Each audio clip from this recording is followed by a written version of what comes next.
कृष्णाय वासुदेवाय हरे परमात्मने प्रणतकेशनाशाय गोविंदाय नमो नमः।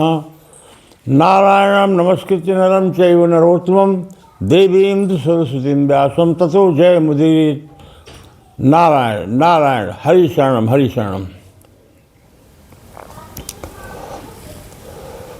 महाराजा नाभ की पत्नी मेरु देवी के गर्भ से स्वयं नारायण विष्णु भगवान का अंशावतार हुआ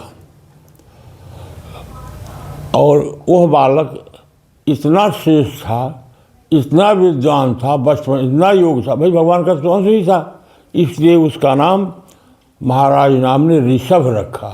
ऋषभ माने सर्वश्रेष्ठ, ऋषभ रखा। समय के साथ ऋषभ बड़े होने लगे, प्रजा उनको चाहने लगी और वो भी प्रजा पर सत्संकल्प से ब्राह्मणों की रुचि देखकर मंत्रियों की राय सलाह से महाराजा नाभ ऋषभदेव को राजपाट सौंप करके स्वयं बद्रीनारायण चले गए और अपनी पत्नी मेरु देवी के साथ भगवान नर नारायण की आराधना करते हुए उन्हीं में लीन हो गए। अब ऋषभदेव शासन करने लगे, राजा हो गए। ऋषभदेव ने इंद्र के द्वारा दी गई इंद्र की पुत्री जयंती के साथ विवाह किया। इंद्र के एक पुत्र था जयंत और एक पुत्री थी जयंती। जयंती का विवाह जो है ऋषभदेव के साथ हुआ। ऋषभदेव और ऋषभदेव ने जयंती के गर्भ से कुल मिलाकर के 100 पुरुष उत्पन्न किए। 100 में सबसे ज्येष्ठ थे भरत।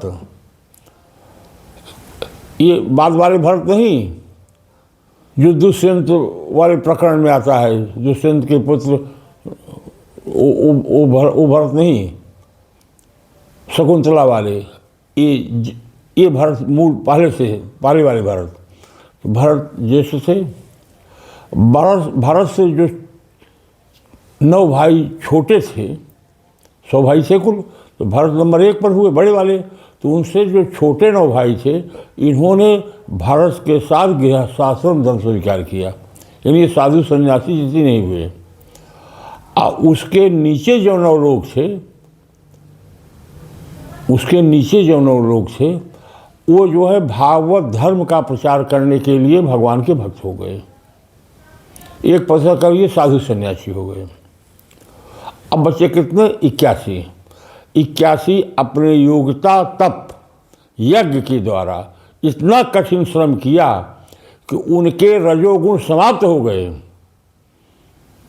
और उन्होंने वो सब शुद्ध ब्राह्मण हो गए। यानी रजोगुण से क्षत्रिय, सतोगुण से ब्राह्मण। तो उनके इतने यज्ञ हुए, इतने तप किए, इतने धार्मिक अनुष्ठान किए कि वो सब ब्राह्मण हो गए। अब ये 100 पुत्र हो गए। 10 भरत को लेकर के गृहस्थ में और 9 जो है वो भागवत धर्म का प्रचार करने वाले, शेष 81 ब्राह्मण हो गए। उसके बाद जो ज्येष्ठ पुत्र थे भरत, उनको राजगद्दी पर बैठा दिया और जो छोटे भाई थे भरत से 9, राज सिंहासन पर नहीं बैठे, बल्कि संभालने के लिए भारत के 9 खंडों में अलग अलग उनको शासक नियुक्त कर दिया। यानी कि भारतवर्ष जिसको आज कह रहे हैं, उस समय नाम था अजनाभ वर्ष। तो अजनाभ वर्ष जिसको भारत के नाम से भारतवर्ष कहते हैं, यही भारत जो भी जिसकी बात मैं कर रहा हूँ कहते हैं, इसके 9 भागों में, उसको 9 भागों में भाग कर दिया और एक भाग की जिम्मेदारी 9 भाइयों को दे दिया और सबकी जिम्मेदारी भरत के ऊपर दे दिया। तो भरत क्या हो गए? सम्राट। अब बकिया क्या हो गए? राजा। आज की भाषा में समझ लीजिए कि प्रधानमंत्री हो गए भरत, अब बकिया 9 लोग हो गए मुख्यमंत्री। जगह जगह की। अब वो जो 9 लोग हैं भारत का अनुगमन करने वाले, उनके बारे में आप ये समझ लीजिए उनके क्या नाम है। उनके नाम के हिसाब से उनको देख रेख का जो जिम्मा मिला वही नाम भी डाल दिया गया, वही नाम भी डाल दिया गया। तो उनके जो पुत्र हैं जो भरत से छोटे 9 लोग थे, कौन थे? कुशावर्त। तो जो भूखंड मिला कुशावर्त को संभालने के लिए उस भूखंड का नाम भी कुशावर्त पड़ गया। उसी प्रकार से इलावर्त, ब्रह्मावर्त, मलय, केतु, भद्रसेन, इंद्र, अस्पृक, विदर्भ और कीकट। तो भारत के 9 खंड हो गए, 9 टुकड़े हो गए। एक एक की जिम्मेदारी 9 भाइयों को मिल गई। तो जैसा उनका नाम था उसी के अनुसार उस भूखंड का, उस प्रदेश का राज बढ़ गया। उसको प्रदेश कर दीजिए, स्टेट। तो सेंट्रल किसके साथ? भारत के साथ। अब क्यों? अब सामान्य में समझ लीजिए कि सरयू नदी से विंध्याचल पर्वत के बीच का जो भाग है ये आर्यावर्त कहलाता है। आर्यावर्त का मतलब पूरा भारत नहीं, भारत का एक अंश। और सरयू कुछ पार का हिमालय तक का स्थान जो कहलाता है ब्रह्मावर्त, उसके और उत्तर वाला भाग को कहते हैं इलावर्त। इस प्रकार से अखंड भारत जो है अजनाभ वर्ष वो 9 भागों में विभक्त हो गया और शासन भारत सहित 10 भाई करने लगे। समझ में बात आ गई कि नहीं? आग करने लगे। उसके बाद भरत जो थे वो राजा हो गए और ऋषभदेव की स्थिति क्या आ गई को दिगंबर वृत्ति धारण कर लिया। अवधूत वेश, अवधूत हो गए, दिगंबर, नंग धिरंग, कुछ नहीं, शरीर के पास अलाम के पास कुछ नहीं था। वो पारमहंस धर्म का प्रचार करने वाले थे, यानी ईश्वर के शरण में हो जाइए, उसी के होकर रहिए, किसी साधन की आपको जरूरत नहीं है। अवधूत भेद, अवधूत वृत्ति को उन्होंने ग्रहण किया। नंगे टहलते थे, कहाँ खा रहे हैं, कहाँ शरीर स्वतः जहाँ जाना होता चला जाता था और उनको पता ही नहीं कहाँ मेरा शरीर जा रहा है। इसी को अवधूत वृत्ति कहते हैं, अवधूत। तो ये जो थे इस प्रकार से अवधूत के प्रारंभ किए। पारमहंस यानी परमहंस, हंस माने जीव, और परमहंस माने उससे ऊपर वाला, हंस माने जीव। तो पारमहंस धर्म का इन्होंने प्रचार प्रसार किया, इसीलिए पैदा भी हुए थे। फिर समय के साथ में योगी लोग जैसे अपने प्राणों को त्यागते हैं उसी प्रकार से उन्होंने अपने प्राण को त्याग दिया। अब राजा तो भरत हो ही गए थे। भरत ने क्या किया? विश्वरूप की कन्या पंचजनी के साथ विवाह किया। किसके साथ विवाह किया? पंचजनी के साथ में भरत ने। और उससे इन्होंने 5 पुत्र उत्पन्न किया, 5 पुत्र उत्पन्न किया। भरत जो ऋषभदेव के पुत्र थे, 5 पुत्र उत्पन्न किया।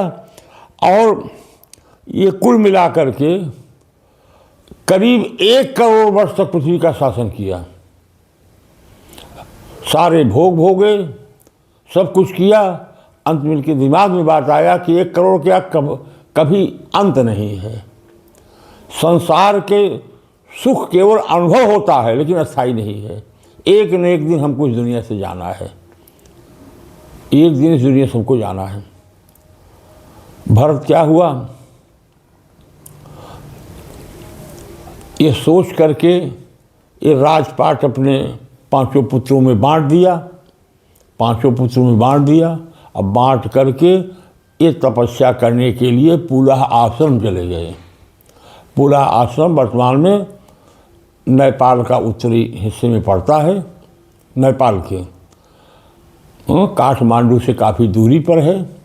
अब पुलह आश्रम का मतलब समझ लें कि जो ब्रह्मा के 10 मानस पुत्र थे उसमें एक का नाम पुलह भी था ना, मरीच अंगिरा पुलह पुलह पुलह सब ना, जो पुलह थे उन्हीं की तपोभूमि थी। पुलह ने संतान नहीं उत्पन्न की थी, उन्होंने वंश नहीं चलाया था, वो शुरू से ही सन्यासी हो गए थे। तो पुलह आश्रम चले गए। अब पुलह आश्रम से ही गंडकी नदी निकलती है, गंडकी नदी, जहाँ के शालिग्राम होते हैं, वो जहाँ की शिला शालिग्राम कहलाती है। तो एक गंडकी नदी के किनारे पुलह आश्रम में तपस्या करने लगे, भगवान का आराधना करने लगे। तीनों वक्त का स्नान करना, दिन भर भगवान चर्चा में लगे रहना, यथासंभव जो कुछ मिल जाए जड़ी बूटी खा पी लेना, जमीन पर सोना, गर्मी में पंचाग्नि तापना, बरसात में भीग कर रहना, जाड़े में पानी में रहना, ये सब प्रकार से तपस्या करने लगे। कौन? भरत करने लगे। एक दिन भगवान के ध्यान में से बैठे थे गंडकी नदी किनारे, इन्होंने क्या देखा? एक थी हरिणी, गर्भवती थी, प्यास उसको लगी थी, गंडकी नदी में पानी पी रही थी, गंडकी नदी में वो पानी पी रही थी हरिणी। इसके बाद कहीं से शेर गरजा, वो डर गई, अब होशो हवास खो गई। अभी शेर की दहाड़, एक तो वैसे भी हिरण जो है वो डरपोक जात होती है, वो पानी पीना छोड़ करके छलांग मारी कि नदी हम क्रॉस कर जाए। नदी बहुत सकरी थी, मतलब बहुत विस्तृत नहीं थी, उन्होंने सोचा क्रॉस कर जाए। वो जो हरिणी है उछली, उस उछलने में उसका गर्भस्राव हो गया, और जो उसके पेट में बच्चा था उसी गंडकी नदी में गिर गया और उस पार चली गई। उधर गर्भस्राव हुआ, उछली, उसके बाद शेर की दहाड़ सुनी, फिर वहाँ, और उसके बाद फिर वहीं अगल बगल किसी गुफा में गई और वहीं पर मर गई। और उस बच्चे का क्या हुआ? बच्चे को कहते हैं शावक, मृग शावक, यानी उस हरिणी का बच्चा। इनको दया आई, इन्होंने इस बच्चों को वहाँ से निकाल दिया, पानी में से लेकर के चले आए आश्रम में। अब उसकी सेवा सहायता करने लगे। अब पूजा पाठ पीछे हो गया, सेवा करने लगे प्रमुख धर्म मान करके। हमेशा सोचते रहे इसकी माँ कहाँ चली गई, बिछुड़ गया बेचारा, उसको खिलाना पिलाना सहलाना, इसी में मस्त रहने लगे। हमेशा उसके पालन पोषण की चिंता रहती थी, कहीं चला जाए तो उसको खोजने चले जाते थे, निगाह से उसको उधर नहीं देने होते। और वो भी हिरण का शावक जो था, मृग शावक, इनसे इतना परिचित हो गया था कि घूम टहल करके इनकी शक्ल बना रहता था। कभी इनके कंधे पर लौट जाता था, कभी इनकी गोंद में बैठ जाता था। यानी कि समझिए ये मृग शावक क्या था, जैसे इन्हीं का छोटा बच्चा हो। इतना ज़्यादा लगाव हो गया, इतना ज़्यादा लगाव हो गया कि धीरे धीरे इनका पूजा पाठ करना जब तब सब जो है पीछे हो गया। अब इन्होंने उस मृग शावक के साथ एक गृहस्थी बना ली, समझ लीजिए। उसको खिलाएंगे तो खाएंगे, उसको देख लेंगे, चैन नहीं है, कहीं जा नहीं सकता, कहीं वो नहीं सकता। यानी कि अब उसी के पालन पोषण में व्यस्त हो गए।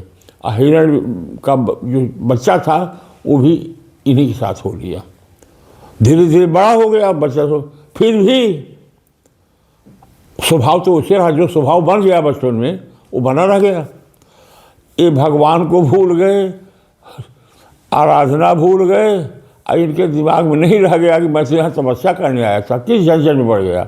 अरे बचा दिया छोड़ देते, नहीं, उसको बांध कर रखे हैं, उसको गले लगाए बैठे हैं। एक समय आया ऊपर जाने का, जो समय टाले से नहीं चलता, उसको कहते हैं मौत। जब मौत आती है तो कहीं भी रहे आपको उठा लेगी, आपको मतलब आपकी आत्मा को आपके शरीर से निकाल लेगी। समय आ गया। अब वो जो मृग शावक है, यानी अब तो बड़ा हो गया है, वो भी बैठकर उसके आंखें में आंसू आ रहे हैं, आंसू आ रहे हैं। वो भी मोह में पड़ा हुआ है, ये भी उसके मोह में पड़े हुए हैं। अब ये प्राण निकलने वाले हैं, सोच क्या रहे हैं, मैं मर जाऊंगा, इसका पालन पोषण कौन करेगा, इसको कोई सिंह न खा ले जाए। यानी उनको चिंता है, यानी 5 बेटे को छोड़ आए उसकी चिंता नहीं है, पत्नी को छोड़ आए उसकी चिंता नहीं है, रात छोड़, अब उनको वही टेंशन बना हुआ है क्या, उस मृग की, कि मेरे मरने के बाद इसका क्या होगा, कहाँ खाएगा, कैसे रहेगा, कौन दुलार करेगा। यही सोचते सोचते इनके प्राण पखेरु उड़ गए। यानी याद रखिए कि मरने के समय आपके चित्त की वृत्ति जैसी रहती है उसी प्रकार का पुनर्जन्म होता है। इसीलिए श्रीमद् भागवत में सुखदेव से 2 प्रश्न किया था परीक्षित ने। एक, जब किसी की मृत्यु सन्निकट आ जाए तो उसको क्या करना चाहिए, कैसे, जब उसको निश्चित हमको मरना है, हमेशा आदमी को क्या करना चाहिए, नित्य व्यक्ति उसके क्या कर्तव्य होने चाहिए। तो सुखदेव ने क्या किया, एक तो बताया कि मृत्यु कब आने वाली है इस सबको पता नहीं रहता, तो आप कोई उपचार नहीं कर सकते, लेकिन जो योगी लोग होते हैं उनको जानकारी हो जाती है, तो योग साधना के द्वारा वो अपना प्राण त्यागते हैं।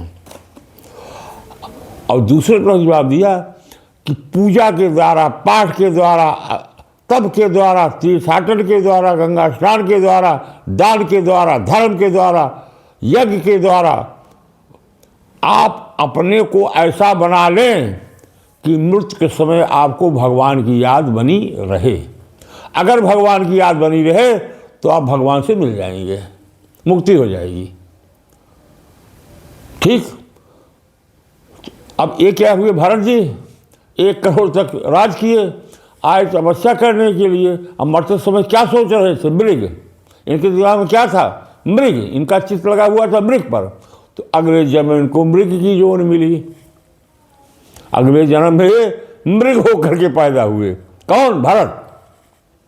लेकिन चूंकि इन्होंने 1 करोड़ जो शासन किया था, 1 करोड़ वर्ष तक इन्होंने प्रजा का पालन किया था, उसमें इन्होंने न्याय शास्त्र के अनुकूल काम किया था। इनका शासन धर्मयुक्त था, इनका शासन जो था धर्मयुक्त था। और जब सन्यासी हो गए तो पूजा पाठ खूब किए थे, जब तक वो मृग के संसर्ग में आए थे उसके पहले।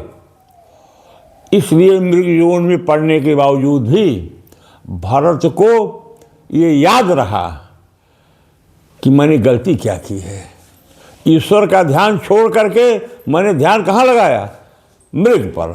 आज हमको मृग योन पड़ी। ये सोचते रहे, हमेशा दिमाग में ही रहता रहा कि कब मृत्यु मेरी आ जाए।